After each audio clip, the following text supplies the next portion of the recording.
जो शख्स बैरून मुल्क रहता हो और उसकी फैमिली, उसके बच्चे, वो चाहे पाकिस्तान रहते हों या उसके साथ ही बैरून मुल्क रहते हों, बहुत से लोग सदका फ़ित्र के हवाले से कंफ्यूज होते हैं और पूछते हैं कि वो सदका फ़ित्र किस हिसाब से देगा। बतौर ख़ास जब फैमिली पाकिस्तान में रह रही हो या कोई भी अपने मुल्क रह रही हो, लेकिन वो जो शख्स जो घर का सरबराह है, वालिद है, वो यूके में रहता है, वो कहीं और किसी मुल्क में है, तो अब उसे सदका फ़ित्र किस अंदाज से अदा करना है। याद रखें, गनी शख्स पर अपना सदका फ़ित्र और अपने नाबालिग बच्चों का सदका फ़ित्र उस पर लाजिम होता है। अब ये जिस पर लाजिम हो रहा है उसकी जगह का एतबार है, वो कहाँ रह रहा है।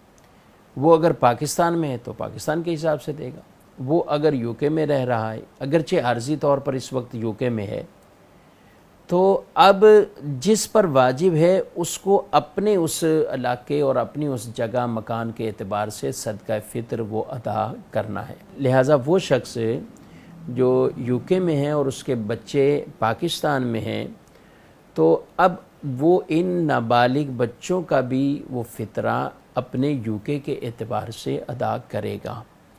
बीवी का फ़ितरा शोहर पर वाजिब नहीं है। इसी तरह बालिग बच्चों का फ़ितरा वालिद पर वाजिब नहीं है। लेकिन हमारे यहाँ जैसे उमूमी तौर पर इजाज़त शामिल होती है या अंडरस्टूड है कि वही बरसों से दे रहे हैं, तो ऐसी सूरत हाल में उनकी तरफ से भी अगर वो फ़ितरा अदा करेंगे तो वो यूके में नहीं करें, वो यूके के हिसाब से ज़रूरी नहीं है। वो जिस भी मुल्क में वो रहते हैं, जिन पर वाजिब हो रहा है, उनके हिसाब से वो अदा कर सकते हैं। लेकिन जो नाबालिग बच्चे हैं उनका फ़ितरा चूँकि गनी वालिद पर वाजिब है, तो अब वो वालिद कहाँ रहते हैं उस जगह का एतबार किया जाएगा। फ़ितरे के हवाले से अदा करने वाले या जिस पर वाजिब है उसकी जगह का एतबार किया जाएगा। जिस पर वाजिब है यानी जिसने अदा करना है, तो अब वालिद की जगह का, उस मुल्क का एतबार किया जाएगा। लेकिन ज़कात के मामलात में जब हम देखेंगे तो वहाँ शरीयत का ये उसूल और हुक्म है कि ज़कात का माल जिस जगह मौजूद होगा वहाँ की वैल्यू और वहाँ के रेट वो मोतबर होंगे। तो लिहाजा फ़ितरा अदा करने के अंदर वो अफराद जो बैरून मुल्क रहते हैं वो जब फ़ितरा अदा करें तो अपने नाबालिग बच्चों का फ़ितरा वो उस मुल्क के एतबार से अदा करेंगे। यही मसला है।